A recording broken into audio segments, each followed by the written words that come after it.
14वीं सदी में चीन में मुसलमानों का सोशल स्टेटस क्या था? ब्लैक डेथ के असरात देखे, बस जन्नत है, कोई मुल्क उसका मुकाबला नहीं कर सकता।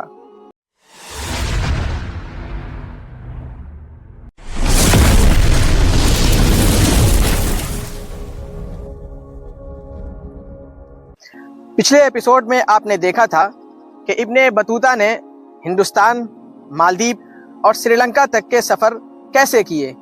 आज हम उनके सफ़र का अगला हिस्सा देखेंगे, जब उन्होंने बंगाल और उसके इर्द गिर्द कुछ इलाकों की सैर करने के बाद दोबारा चीन जाने की कोशिश की और फिर हज का फरीज़ा अदा करते हुए अपने वतन मराकश वापस लौट गए। मालदीव और श्रीलंका के बाद इब्ने बतूता ने बंगाल का रुख किया। बंगाल और उसके आसपास के इलाके उस वक्त मजबूत तिजारती और सकाफती मराकिज़ थे।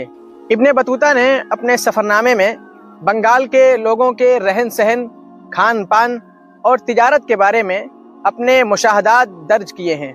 इब्ने बतूता ने एक बार फिर चीन जाने का इरादा किया। ये वो दौर था जब चीन दुनिया के सबसे बड़े और तरक्की याफ्ता ममालिक में से एक था, जहां बहुत कम सयाह पहुंचते थे। उन्होंने बहरी रास्ते इख्तियार किए। वो कई दिनों तक सफ़र करते हुए आखिरकार चीन के मशहूर बंदरगाह शहर जैतून तक पहुँचे। ये शहर समंदर के ज़रिए आने वालों के लिए बड़ा तिजारती मरकज़ था। चीन के बारे में इब्ने बतूता लिखते हैं कि चीन का फैलाव, ज़रखेज़ी, खेती बाड़ी, सोना चांदी और फलों की पैदावार का क्या जिक्र करूं, बस जन्नत है, कोई मुल्क उसका मुकाबला नहीं कर सकता।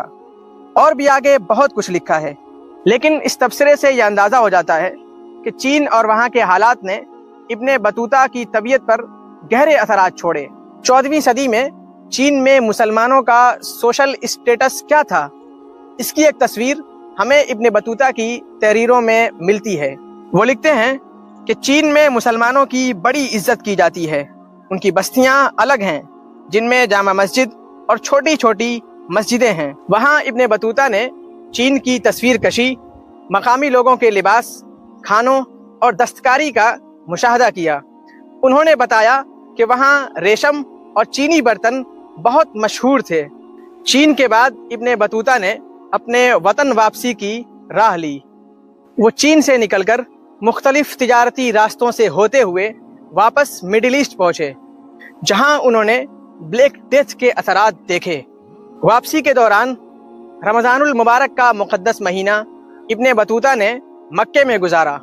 वहाँ मुख्तलिफ अहले इल्म और बुजुर्गों से मुलाकातें की और हज का फरीज़ा अदा करने के बाद एक शामी काफ़िले के साथ मदीना तय्यबा का रुख किया और वहाँ रोज़े मुबारक की ज़ियारत करके अपने वतन वापसी की राह ली। इस तीसरे एपिसोड में आपने देखा इब्ने बतूता का चीन तक समंदरी सफ़र, वापसी में हज का फरीज़ा और फिर मराकश वापसी।